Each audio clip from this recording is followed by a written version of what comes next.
Well, despite making, get this, $14 billion a year in profits, our big banks are stepping up their campaign to close brick and mortar banks. Westpac is the latest, closing up to 20 more branches. Let's bring in Julia Angrisano, the National Secretary of the Finance Sector Union. Thanks so much for your time this morning. Now, these branch closures are, of course, making banking difficult. For so many Australians, it's as though the banks don't care. Good morning, Sarah. Yeah, we've seen more than 700 branches close across the country in the last few years. And you can only just imagine how difficult it is and what devastating blow it is to the local communities when they hear that their branch is closing. And you're right, it makes it so much harder for so many Australians to access their banks when they shut their doors. Especially when you see such a windfall in profits, and then you've got people out there who are struggling to keep jobs.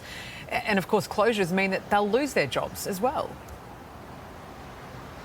That's right. The banks are going to make they're tipped to make more than a $30 billion profit bonanza this year. They can afford to keep every one of these banks open.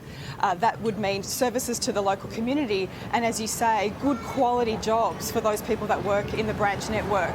Banks are making choices about profit rather than people and the community that they serve.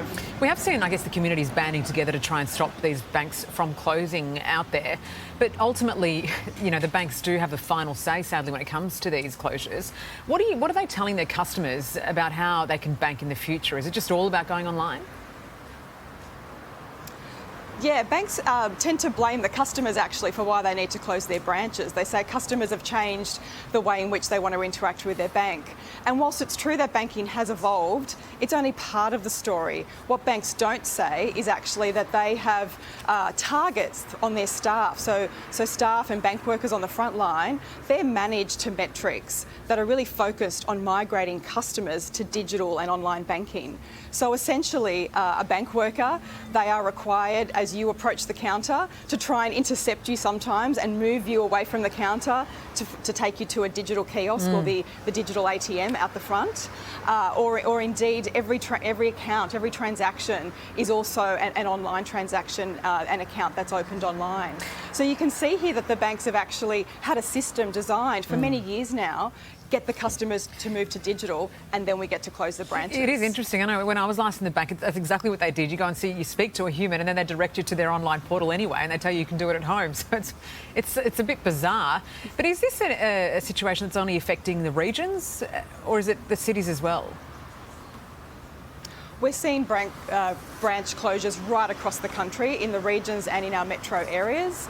Of course, in regional Australia, when we see a branch close, there is a more severe impact there because perhaps the nearest branch is 200 kilometres away.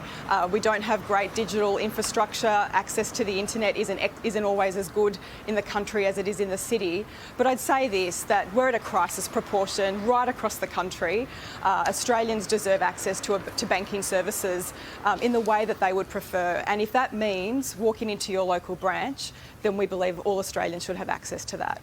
Yeah, they have a lot to answer for, Julia. Thanks so much for your time this morning. It's just like, you know, the shareholders are obviously the most prominent thing for a bank, right? Yeah, exactly. But what's happened to customers? I mean, it's now got to a point where the customers of banks are treated like lepers. They're last. We don't want you here. Go somewhere else.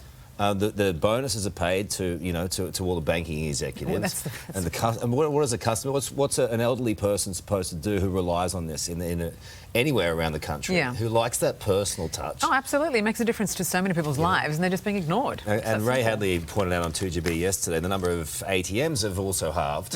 So access to money is getting even harder, and the bonuses keep going up.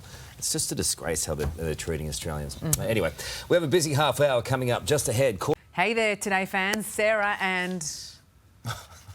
What's my name again? Oh my goodness, Karl. Hey, thanks for watching our YouTube channel, though. Subscribe now for more news, special reports, and amazing Aussie stories. And Karl misbehaving, Whoa, of course. That never happens. Always happens. What's she talking about?